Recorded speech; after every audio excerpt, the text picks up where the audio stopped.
سبحان اللہ لا الہ الا اللہ واللہ اکبر سبحان اللہ والحمد للہ ولا الہ الا اللہ واللہ اکبر سبحان اللہ والحمد للہ ولا الہ الا اللہ واللہ اکبر نحمده ونصلي على رسوله الكريم أما بعد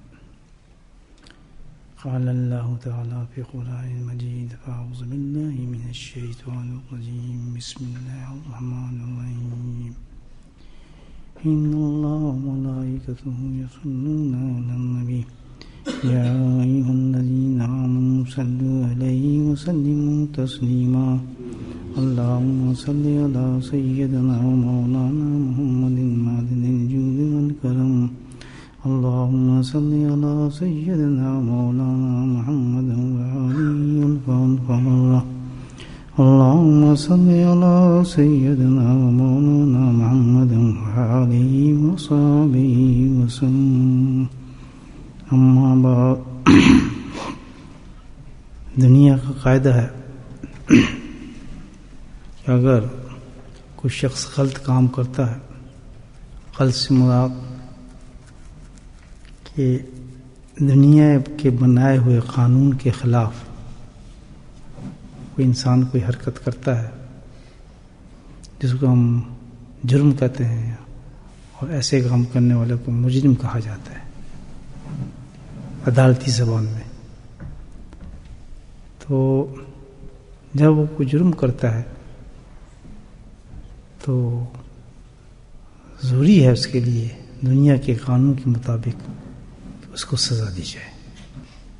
کسی بھی عدالت میں چلا جائے، چھوٹی بڑی بڑی بڑی کوئی بھی عدالت ہو، مجسٹریٹ ہو، جج ہو، ہائی جج ہو، جب وہ مجرم پیش ہوگا اور ثابت ہو گیا کہ اس نے جرم کیا ہے تو مجرم کہے جی چھوڑ دو، چھوڑ جائے گا؟ نہیں، جرم اس کا ثابت ہو چکا ہے اور عدالت نے فیصلہ کر دیا ہے. تو دنیا کے قانون یہی ہے کہ آج تک کبھی نہیں دیکھا کہ آدمی ثابت بھی ہو جائے اس کا چھوڑ دو، چل بھائی چلا جا، بس چھوڑ دو مجھے. کیا ہوتا ہے اس کو سزا دی جاتی، جیسا اس نے جرم کیا تھا ویسی سزا ملتی ہے اس کو. سزا کی نوعیت پر جو ہے قانون بنائے گئے ہیں کہ اس کو اتنی سزا دی جائے. کسی نے قتل کیا ہے تو اس کو پھانسی دی جائے، یا جو کچھ بھی ہے عدالتی زبان کے اندر. کسی نے چوری کیا ہے تو اس کو ایسی سزا دی جائے، جس نے کوئی برا کام کیا ہے اس کو ایسی سزا دی جائے. کہنے کا مطلب یہ ہے کہ دنیا نے اپنے قانون بنائے معاشرے کو صحیح کرنے کے لیے. اس سے معاشرہ صحیح ہوتا ہے کہ وہ آدمی ڈرتا ہے جرم ہو گیا تو مجھے سزا تو ملے گی. اگر مجرم کو یہ پتا ہو سزا نہیں ملنی تو پھر تو کرے گا، وہ ہر گناہ کرے، ہر مطلب قانون کو توڑے گا اور اس میں وہ کام کرتے رہنا ہے. لینسی نہیں ہو سکتی اس میں چھوٹ نہیں ہو سکتی. ایسے ہی ہے نا بھی قانون. میں ایک جنرل بات کر رہا ہوں، کوئی وکیل تو نہیں ہوں، مطلب ایک سادی سی بات کروں جو ہر آدمی سمجھ سکتا ہے یہ بات کہ بہائے قانون ہے. ثابت یہ ہوا کہ ہر مجرم جرم کرنے والا اس دنیا کے اندر سزا پاتا ہے. دنیا کی کورٹس میں اس کو سزا دی جاتی ہے، جیل میں جاتا ہے اس کو سزا ملتی ہے. جیل تک جائے گا اور مار تو نہیں سکتے اس کو. اور ایک جرم ہوتا ہے مجرم جو اللہ کی عدالت کا مجرم ہوتا ہے. اس نے کس کا جرم کیا ہوتا ہے؟ اپنے رب کا جرم کیا ہوتا ہے. فرق دونوں ہے. تو اس کے بھی قانون ہیں، یہ نہیں ہوں گے. اللہ کو تو مانتے ہیں ہم سب. تو اللہ سبحانہ تعالیٰ کا بھی کوئی مجرم ہو سکتا ہی نہیں ہو سکتا. تو اللہ تعالیٰ کا جو جرم کرے گا تو اس کی سزا نہیں ہوگی. آپ کی عدالت تو فوراً سزا دے دیتی ہے. تو اللہ کا جرم جو کرنے والا اس کو چھوڑ دیا جائے گا. اللہ کے جو قانون کو توڑتا ہے، اللہ کی بتائی باتوں کو توڑتا ہے. اللہ نے قانون بنایا، اس نے اس کو توڑا. پھر اللہ قانون کیا کہے گا کہ اس کو سزا دی جائے. اس کی سزا تو یہ ہے, دنیا والی سزا کیا ہے؟ لاک اپ کر دو, جیل کر دو. پھر روٹی کھائے گا, پانی پیے گا, ماشاءاللہ پوری سہولتیں ہیں اندر, لوگ کہتے ہیں. اور ادھر کیا ہے؟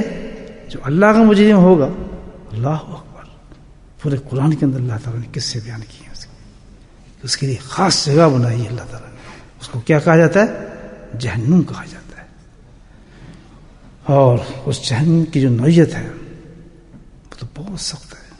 اللہ نے جو اس کی ڈسکرپشن بیان کی ہیں, جو احادیث کے اندر جو اس کے بیان کیے گئے ہیں, کن کے لیے کہ دیکھو تم میرے مجرم بنو گے. جیسے یہ دنیا کی کوڈ بتاتے ہیں کہ بھائی جس نے یہ کام کیا تو اس کو یہ سزا دی جائے گی, اتنے سال تک کیا جائے گا, اتنی پینلٹی دی جائے گی, اس جگہ آپ نے گاڑی پارک کی تو آپ کو 40 پاؤنڈ لگیں گے.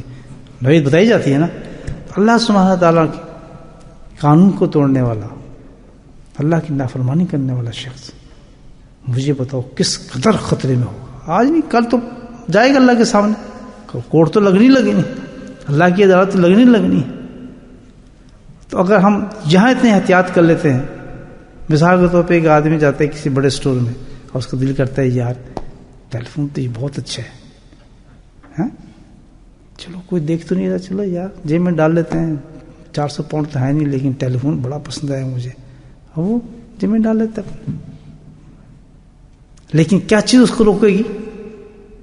اللہ تو بعد میں روکے گا, پہلے کیا چیز روکتی ہے اس کو کہ یار اگر یہاں کیمرہ لگا ہوا, اگر یہاں کوئی سنتری کھڑا ہوا, کوئی چوکیدار کھڑا ہوا, کوئی گارڈ کھڑا ہوا, اگر اس نے کوئی دیکھ لیا تو اب اس کے پسینے چھوٹیں گے, پسند آ رہی ہے, نفس کہہ رہا ہے لے لے, ڈال لے جیب میں, اور روک کیا رہا ہے اس کو؟ خوف, پکڑا جاؤں گا یا چھوؤں گا. اور جو اس خوف کو توڑ کے کام کر جاتے ہیں وہ کیا بن جاتے ہیں؟ دنیا کے مجرم بن جاتے ہیں. پکڑا گیا تو کدھر گیا؟ جیل میں.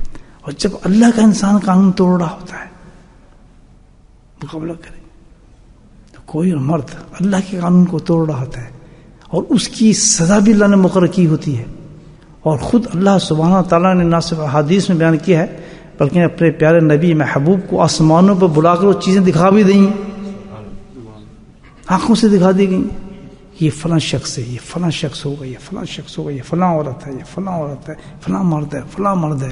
ڈسکرائب کر دیا, یعنی اس قدر کہ میں آنکھوں سے دیکھ کر آیا, مجھے میرے رب نے مجھے چیز دکھائی ہے وہ چیز. اور جب وہ انسان وہ کام کر رہا ہوتا ہے تو اس وقت اس کو یہ پتہ نہیں چلتا کہ میں وہ مجرم ہوں, کہ اس جرم کی سزا ایسی ہے کہ جیل نہیں ہوگی. اور جج تو شاید تھوڑا بہت حساب کتاب یہ کر جائے کہ بھائی اس کو سمجھ نہ پائے وہ کیس, اور کیس میں اس میں جھول مار جائے تو سزا کم ہو جائے.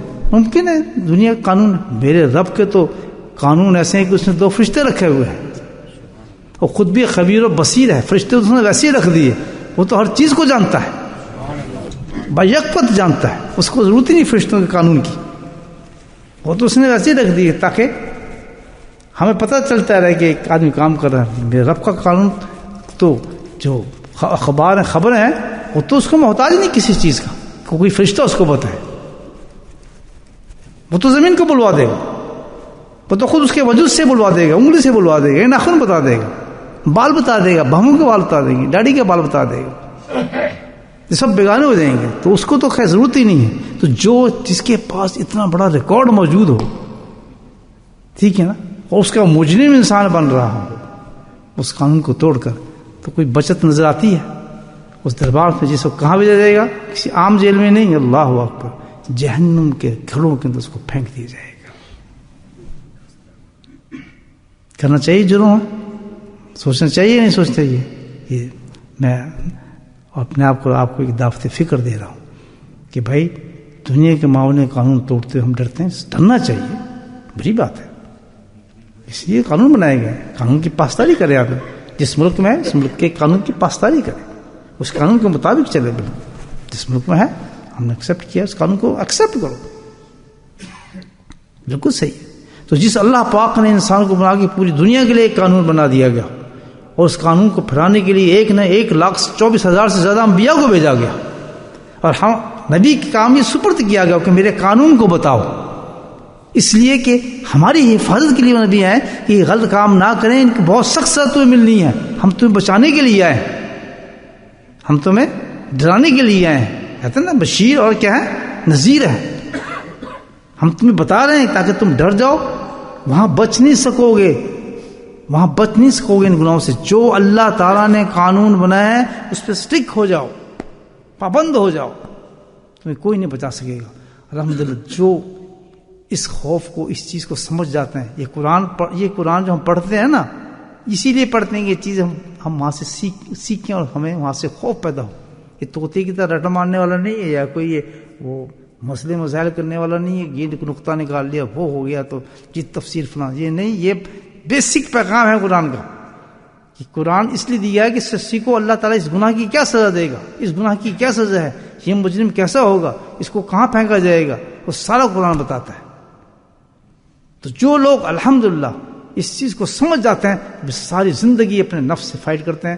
جس طرح وہ آدمی جس کے دل میں شوق پیدا ہو کہ میں ٹیلی فون لے لوں یا جیب میں ڈال لوں، اور اس کو پسینہ آ رہا ہے لوں یا نہ لوں، خواہش کہتی ہے لے لے، اور قانون کہتا ہے مت لے، اب اس تذبذب کے اندر ہے کہ میں لوں یا نہ لوں، کتنی دیر لگتی ہے، تو ضرور ہمیں یہ سوچنا چاہیے اللہ تعالیٰ کی نافرمانی انسان کر رہا ہو تو سوچ لینا چاہیے کہ مجھے کرنا چاہیے نہیں کرنا چاہیے، اس کی سزا جو ہے بہت جلد ملنے والی ہے، اور اس دربار میں کھڑا ہوں گا وہاں کوئی بچانے والا، گواہوں کی ضرورت ہی نہیں ہوگی، ایویڈنس کی ضرورت ہی نہیں ہوگی، میں کوئی لا ہی نہیں سکوں گا، بیرسٹر کوئی کر ہی نہیں سکوں گا، ہر چیز اللہ نے کہا تو خود اپنا بیرسٹر ہے، تو خود اپنی زبان سے کہے گا کہ تم نے غلط کام کیا ہے، تو جرم کو تسلیم کرے گا۔ نہیں سمجھے میری بات؟ کتنی بڑی بات ہے، کریں آپ سچی تو بھائی تو بڑی بڑی بات ہے۔ آپ فرق دیکھیں ایک چیز جو بتا رہا ہوں آپ، جو میرے ذہن میں الحمدللہ سب وہاں سے گاڑی سے بیٹھتے بیٹھتے یہاں تک آئی، یہ سارا مضمون اپنے پر سوچتا رہتا ہوں، مر گیا تیرا حال کیا ہوگا، تو جب یہ سوچتا ہوں آج سوچتا ہوں کیا ہوگا، جب سفر یہاں کر تک کیا تو یہ باتیں آ گئی، میں نے آپ فٹافٹ تازی بتا دی، تازی بتا رہا ہوں الحمدللہ، بالکل اللہ مسلح بیٹھا ہوں، بالکل تازی بات۔ سفر یہ جو کیا 5 منٹ کا، اس میں عمر بن عاص کی حدیث بیان کر رہا ہوں آپ کی خدمت۔ صلی اللہ سے دعا کہ اللہ ایک خوبصورت مجمع میں جا رہا ہوں، بڑے پیارے لوگ بیٹھے ہوں گے، اللہ کے ذکر کے لیے تو نے بھیجے ہوں گے، تیرے محبوب بندے ہوں گے وہ جو مسجد میں تو نے جن کو جمع کیا ہوگا، ان کی جوتیوں کو صدقے میرے بھی کوئی بنا دے، میرا حال بھی صحیح ہو جائے، کہ ایسے میرے سینے میں ڈال دے کہ میں وہاں سے اپنے دکھڑے رہوں تو میری کچھ زندگی بن جائے، اور وہ تو ماشاء اللہ نیک آدمی ان کو تو درجات بلند کر دے، تو کس طریقے سے۔ تو اللہ پاک نے عمر بن عاص کی حدیث میں دل میں یہ 5 منٹ میں ڈال دی، تو یہ میں نے آپ کے سامنے پورا مضمون جو ہے ذہن میں بیان کر دیا۔ بڑا اچھا خوبصورت مضمون دیکھیں، سبحان اللہ۔ میں اس لیے کہہ رہا ہوں کہ میرا ہے ہی نہیں، میری تیاری نہیں، میں نے کسی کتاب میں پڑھا نہیں، قربان جاؤں اس رب کے سینے کے اندر یہ چیزیں ڈال دی، تیرا کرم ہے نا مولا، ورنہ مجھے تو پتہ نہیں تھا کیا سٹارٹ ہوا ہے الحمدللہ۔ میں سوچ بھی نہیں سکتا کہ اتنا پیارا مضمون رہے گا، کس طریقے سے سٹارٹ ہوا ہے، کس طرح تضاد کی اللہ پاک نے دونوں چیزوں کا، کیا اللہ کے پاس علوم ہے، دیکھیں کیسی حکمتوں کے ساتھ انسان کے سینے کو کھول دیتا ہے۔ خدا کی قسم یہ بات سننے کے بعد آج مجھے احساس ہوا کہ انسان کو کتنا خوف کرنا چاہیے جب انسان کا جرم کر رہا ہوں انسان، واللہ باللہ اس سے پہلے مجھے احساس نہیں تھا، میں قسم کھا کرتا ہوں کہ کیسے اللہ پاک کے کرم انسان پہ ہو جاتے ہیں کہ نہ کوئی کتاب، نہ کوئی حدیث، نہ کوئی قرآن، بس سینے کے اندر جو چیز ڈال دیتا ہے وہ پورا مضمون بن جاتا ہے۔ سبحان اللہ، قرآن بھی آ جاتا ہے، حدیث، پورا عمر بن عاص کی حدیث بھی آ گئی ذہن میں، پورے دلیل کے ساتھ اللہ پاک دیتا ہے۔ اور اب میں اگر الحمدللہ اس وقت سٹارٹ کر دوں کام تو مجھے پتہ ہے آپ کو 3-4 گھنٹے بٹھا کے الحمدللہ دیوانہ کر سکتا ہوں اس مضمون پہ۔ اللہ کیسے کھول دیتا ہے سینوں کو انسان کے۔ اب آگے دیکھیں جو خوبصورت بات آپ اس میں جو میسج لیں گے آپ، کمال درجے کا میسج ہو۔ عمر بن عاص، توجہ ہے نا، غور سے سنتے میری بات، توجہ دے کے بیٹھ، کیونکہ اللہ کی طرف سے آ رہا ہے، میں مولانا نہیں ہوں، میں مولوی تقریر نہیں کر رہا آپ کے سامنے، میں تیاری کر کے نہیں ہے، یہ جمعے کی تقریر نہیں یا کوئی مجموعہ نہیں، یہ تو خالص اللہ کی طرف سے آئی ہوئی باتیں آ رہی ہیں۔ سبحان اللہ۔ نہیں یقینا تو اس سے پوچھ لو مجھے لے کے آیا، میں کہا تھا میں نے بات نہیں کرنی، تو جو یہاں ہے میں نے بات کرنی، کہتے یہ بھی تو ہمارا ہم تیاری نہیں کیا ہے نہیں کیا، میں کہا میں نے بات آئی کہ میں نے کہا جا کر ذکر کریں گے، کچھ بولا تھا، تو جب یہاں میں کہا مائی شاہ کیا کسی بات کچھ نہیں کہا، آپ نے کہا تو کوئی بات نہیں کرنی، میں کہا اس پہ نہ جایا کرو، چیزیں رکھ دیا کرو، ہو نہ ہو اللہ اللہ ویسے جانتا۔ یہ دیکھیں بیٹھا گیا آپ کے ساتھ۔ اب جو اصل مساج جس میں عمر بن عاص اللہ کہنے کی جو حدیث ہے اس پہ چلے کیا؟ استغفر اللہ تعالیٰ. دیکھیں فرق دیکھیں. دو جرم ہمارے سامنے پیش کیے گئے، ایک دنیا کا اور ایک آخرت کا. چھوٹا سے بھی جرم اس نے کیا ہوگا، ایک آدمی نے پینسل چرائی ہوگی، ایک ٹافی چرائی ہوگی، سزا ملے گی، بچ جائے گا. دنیا کام چھوڑ دے گا اس کو؟ کوئی چھڑا سکتا ہے؟ نہیں چھڑا سکتا. ثابت ہوگا چوری کی سزا ملنی پڑنی ہے. میرے رب کو دیکھیں، 70 سال تک جس نے گناہ کیے ہوں گے، نافرمانی کی ہوں گی، بدکاری کی ہوں گی، اللہ نے انتظام فرمایا کہ تو ایک دفعہ استغفار کر لے، میں تجھے معاف کر دوں. کیسا کتنے بڑی جیل سے بچ جائے گا. آپ یہاں کھڑے ہو جائیں جج کے سامنے، ایک ٹافی آپ کہیں جی معاف کر دو، معافی کا تو گنجائش نہیں ہے. پہلے سزا بعد میں معافی. آج تک سنے آپ نے؟ بڑی باتوں جرموں کی بات نہیں کر رہا کہ وہاں کہا کہ آج دفعہ معاف کر دو، آئندہ نہیں کروں گا. چلو چلو ٹھیک ہے معاف کر دیا، آئندہ نہ کرنا. کہیں یہ قانون نہیں آئے گا. حالانکہ کیا دنیا کا قانون بنا ہوا ہے، دنیا کی جیلیں کرنا چاہے تو کیا فرق پڑتا ہے؟ اندازہ لگا. ایک ٹافی چوری کی ہے، نہیں اس کا سزا یہ ہے. ایک گاڑی غلط پارک کی ہے، آپ کتنا لڑتے ہیں وارڈن سے؟ نہیں جی ہمیں پتہ نہیں تم نے کیا ہے، ہیو ٹو پے اٹ. معاف کر دے گا. آپ اس کی منتیں کریں، روئیں پیٹیں، کچھ کریں، کرے گا معاف. میرا رب کیا کہتا ہے کہ تم نے زنا کی، چوری کی، قتل کی، بدماشی کی، ناپاکی کی، اتنے بڑے بڑے جرم کیے کہ آسمان زمین بھر گیا تیرے جرم سے. بس ایک دفعہ کہہ دے اللہ مجھے معاف کر دے، میں تجھے جہنم سے بچاؤں. اس سے آگے بات بتاؤں آپ کو. جو اصل بات میرے ذہن میں آئی، جو اللہ نے میسج دی ہے، یہ تو ایک تمہید تھی. یہ کیا ہے؟ انٹروڈکشن دیا. ابھی اصل چیز کی طرف آ رہا ہوں. جو اصل مضمون ہے میرا اس وقت، جو اللہ نے جو اصل مضمون دیا ہے، عمر بن العاص کی حدیث. سبحان اللہ، مزہ آ رہا ہے سب پڑھا. الحمدللہ اللہ کی تصویر 3 باتوں پڑھا تو آتا ہے. یہیں مست ہو گئے تو آگے سنے ذرا. کہنا ایسے بھی نہیں، میں تو رحیم اور کریم ہوں. تھا اللہ کی شان دیکھیں کتنا اپنا بندے سے پیار کرتا ہے. یعنی ایک آدمی جو جہنم کے گڑھے میں ایک سزا نہیں، صبح سے شام تک ہم کتنی سزائیں ہوتی ہیں ہمارے جرم، کتنے جرم ہمارے اوپر ہوتے ہیں. زبان، آنکھ، ہاتھ، پاؤں، پیٹ، دل، ہر وقت گناہ کے اندر سروکار ہوتا ہے. ہوتا ہی نہیں ہوتا. آپ دیکھیں اتنے بڑے مجرم ہیں، لیکن اس کا ترس کھانا دیکھیں، اس کی رحمت دیکھیں، اس کا قلم دیکھیں، اس کا فضل دیکھیں کہ سارے جرموں کے ساتھ جتنے بھی جرم کیے ہیں کہتا ہے تو ایک دفعہ کہہ دے اللہ معاف، میں تجھے معاف کر دوں. ہے ہی نہیں کوئی دوزخ ختم، کدھر جنت کب ختم، پتہ ہی نہیں جرم کیے تھے. ایک اور آگے بات.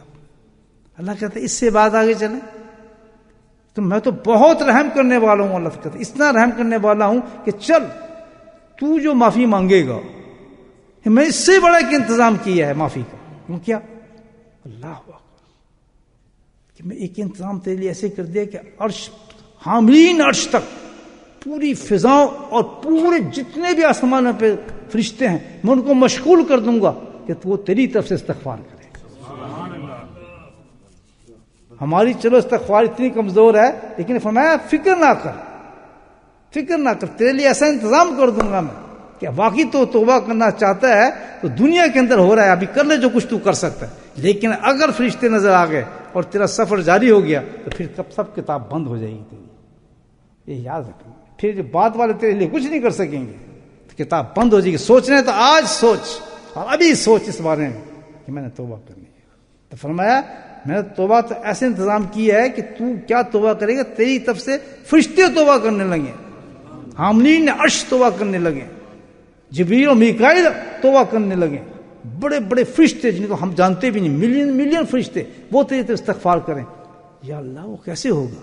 فرمایا ہوتا ہے کہ جب کوئی بندہ میرا ذکر کرتا ہے تو جتنے بھی دنیا آسمان پہ فرشتے ہیں سب اس کی طرف سے استغفار کرتے ہیں. سبحان اللہ، کیا بات ہے. عمر بن العاص کی حدیث میں نے آپ کو بیان کی ہے. تو اب بتائیں کہ یہ کس طرح انہوں نے بتایا. نبی ارشاد فرماتے ہیں کہ جس نے کہا سبحان اللہ تو سارے ملین فرشتے کہتے ہیں اللہ اس کو معاف کر دے. یہ کیوں کہ تمہاری گندی زبان استغفار کر رہی ہے تو اس پہ کیا شک تو اس میں بھی نہیں، اللہ اس پہ گارنٹی دے رہا ہے. لیکن فرمایا وہ 2 نورانی فرشتے جن کی زبان نورانی ہے وہ ان کی دعاؤں کو میں کیسے رد کر دوں گا؟ بندے تجھے میں کیسے رد کر دوں گا؟ تو پتہ ہی چلتا ہے کہ جس کو اللہ پاک ذکر کی توفیق دے رہا ہے، علم کلمہ اس کے زبان سے کلمات نکال رہا ہے، تو پوری کائنات کو آدمی بیٹھ کے ہلا رہا ہے اپنی طرف سے. سبحان اللہ. اسی لیے کہا جاتا ہے کہ جس وقت انسان ذکر سے اٹھ کے جاتا ہے تو بخشایا جاتا ہے. پوری دنیا کے فرشتوں کے لایا ہوتا ہے اس نے. نبی اکرم فرماتے ہیں رات کے ہر کلمے کے ساتھ پورے آسمان کے فرشتے کہتے ہیں اللہ اس کو معاف کر. آپ نے کہا حسبنا اللہ و نعم الوکیل، تمام فرشتے کہتے ہیں اللہ اس کو معاف کر. چھوٹی چھوٹی تکلیف پہ رونا چاہیے، پریشان کسی ذاکر کو پریشان چاہیے. خدا کی قسم ذاکر کی تو عجیب زندگی ہے، عجیب زندگی ہے. دعائیں دیں اللہ والوں کو جنہوں نے ہمیں ذکر کرنا سکھا دیا. کوئی کم احسان ہے لوگوں کو مجھے بتائیں. کتنی دنیا کے گر سیکھ جائیں، لیکن جس نے ذکر پہ لگا دیا اس نے تو کمال ہی کر دیا، کمال ہی ہو گیا شخص سے. اللہ کو اس پہ اتنا بڑا فضل ہو گیا. کبھی ناشکری نہیں کرنی چاہیے اللہ کے ذکر کے ساتھ. میرے بھائیوں یہ بہت بڑا فعل ہے اللہ کا ذکر. دیکھیں کتنے بڑے مجرم ہیں، میں ہوں آپ تو خیر نہیں ہوں گے، دیکھو کتنا بڑا مجرم ہے. اس مجرم کے لیے جہاں ذکر میں بیٹھے اللہ کہتا ہے فکر نہ کر، تو بے شک کتنا بڑا جرم کرنے والا ہے، تو میرے ذکر میں آئے نا، تو چھوڑ تیری طرف سے فرشتے استغفار کریں گے سارے وہ کہیں گے اللہ اس کو معاف کر. تو پھر میں ان کو کیسے انکار کر دوں گا کہ ان کی دعاؤں کو نہ سنوں، جو اتنی ملینز اور ملین فرشتے ہر آسمان سے اس آدمی کی طرف متوجہ ہیں اور کہہ رہے ہیں اس کو معاف فرما دیں. تو میرے بھائی یہ مجلس جو ہے الحمدللہ بڑی بابرکت مجلس ہے. کتنے تھوڑے لوگ اس میں ہیں آپ یہ دیکھیں. یہاں تو اتنا ہونا چاہیے تھا مجمع کہ چلو بھائی آج بخشش ہو رہی ہے، ہم نے صبح شام تک بہت گناہ ہے، کیا پتہ صبح وقت کال آ جائے ہماری اور ہم فارغ ہو جائیں. چلو جو آج تب تک ہم نے گناہ کیے ہیں اللہ نے ایک مجلس قائم کر دی ہے وہاں، تو چلو بھائی گناہ ہی صاف کرائیں اپنے، اور کیا فرق پڑے گا. ہم گناہ صاف ہوں گے نہیں ہوں گے، یہ حدیث اور سب سنا ہے میں نے. تو کتنی بڑی مجلس ہے، اس میں تو آدمی کھینچ کے لائے لوگوں کو. اللہ کے بندو چلے ہو اللہ کا ذکر کرو، اللہ کے ذکر کی مجلس میں جاؤ. یہ اللہ کی طرف سے یہ ایک اتنا بڑا رحمت کا سمندر قائم ہو گیا ہے کہ جس میں جاتے ہی انسان دھل جاتا ہے، اس کی مغفرت ہو جاتی ہے. آپ انسان محسوس نہ کرے تو، لیکن کیا ہے کہ قرآن اور حدیث کی باتوں پہ یقین کرو، اللہ کی باتوں پہ یقین کرو کہ ایسا کتنا بڑا اللہ تعالیٰ کا فضل و انعام انسان پہ ہو جاتا ہے کہ انسان آتا کیسے ہے اور جاتا کیسے، دھلایا چلا جاتا ہے. اب آپ ذکر کریں گے اللہ فوز پورے فرشتے آپ کے ایک ایک نام لکھیں گے، اللہ اس کو معاف کر، اللہ اس کو معاف کر، اللہ اس کو معاف کر. ہر طرف تمہارے پڑھو گے تو اللہ کہے گا جاؤ بھائی تم نے اتنی دعائیں کی ہیں، یہ جو جا رہا ہے اس کو میں نے بخش دیا. مجھے یاد میں سب کو بلا دوں گا کہ اس نے کوئی گناہ کیا تھا یا اس نے کوئی بری باتیں کی تھیں، تو اس طرح بخشا جاتا ہے.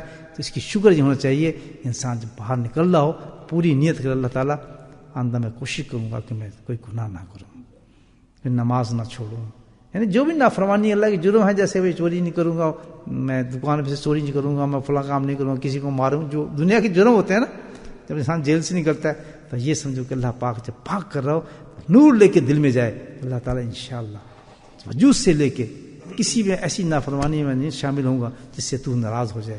تو نے تو اتنا کرم فرما دیا میں بالکل بخشا چلا گیا، اور جانے کے بعد پھر میں گند میں چلا جاؤں. اب کسی کو کیا یقین کہ مجھے پھر مجلس ملے ذکر کی نہ ملے، پھر کہاں جا کے میں اپنے گناہوں کو بخشاؤں گا. اور جب انسان کے گناہ بخش جاتے ہیں اللہ پاک راضی ہو جاتا ہے تو پھر کوئی کم بات ہے، پھر اس پہ انعامات جاری ہو جاتے ہیں، اس کی رزق میں وسعت آ جاتی ہے، اس کی پریشانی ختم ہو جاتی ہیں، اس کے فکر ختم ہو جاتے ہیں، اس کی تنگ دستی ختم ہو جاتی ہے، اس پہ نہ جانے کتنے آنے والے عذاب ختم ہو جاتے ہیں، نہ جانے کتنی مصیبتیں ہیں، ایکسیڈنٹ ہیں جو اللہ تعالیٰ ان کو ختم کر دیتا ہے. گویا کہ کروڑوں قسم کی گارنٹی لے کے وہ باہر نکل رہا ہوتا ہے. رب کو جو راضی کر لیا اس نے، اپنے رب کو جو راضی کر لیا، رب راضی ہو گیا تو تمام ہمیں نہیں پتا کیا ہونے والا ہے ہمارے ساتھ، رات کو ہمارے ساتھ کیا ہو، کیا حادثات ہوں، کیا ہونے والا ہے، قیامت آنے والی ہے، کوئی زلزلے آنے والے ہیں، کچھ ہونے والا ہے، کوئی ناگوار کتنی باتیں ہونے والی ہیں، کسی کو کچھ نہیں پتا. نوباڈی نوز اباؤٹ. سیکنڈوں میں کام ہوتا ہے، سیکنڈوں میں کہ ہاں یہ کیا ہوا، فلاں ہو گیا. تو اللہ تعالیٰ کیا ہے کہ جب انسان اللہ کا ذکر کر کے جاتا ہے، بخشا ہوتا ہے، اللہ راضی ہوتا ہے، تو تمام یہ چیزوں کی اللہ تعالیٰ حفاظت فرما دیتا ہے، اس سے دور فرما دیتا ہے. جب بلائیں جو مصیبتیں اس پہ لٹک رہی ہیں آنے کے لیے، حدیث میں آتا ہے جو لٹک رہی ہوتی ہیں ان کو وہیں روک دیا جاتا ہے، رک جاؤ. آپ کی زبان سے نکلے کلمات ان کو روک لیں گے، ان کو نیچے نہیں آنے دیں گے. ایک حادثہ آ رہا ہے ہمارے اوپر سے نیچے، بس 4 گھنٹے 3 گھنٹے کے بعد اس پہ یہ حادثہ آنے والا ہے، اس میں شامل ہو جائے گا. اور وہ جو ذکر کر کے گیا ذاکر ہے وہ حادثہ وہیں کا وہیں رک جائے گا، اوپر آ ہی نہیں سکتا. اس کو مہلک کر دیتے ہیں اللہ پاک. ذکر کرنا چاہیے نہیں, شکر ہے نا کہ اللہ پاک ہمیں ذکر کی توفیق دی ہے. خود بھی ذکر کیا کریں, صبح شام کی ذکر کی مجلس میں بیٹھا کریں اور ذکر سیکھیں, اپنے دل کو جاری کریں کہ ہر وقت اسی حالت میں رہیں کہ جب دل ذکر کرتا رہے تو فرشتے ہمارے لیے استغفار کرتے رہے اور اللہ کو یاد کرتے رہے. اللہ پاک مجھے اور آپ کو توفیق نصیب فرمائے. دروشی پڑھنا.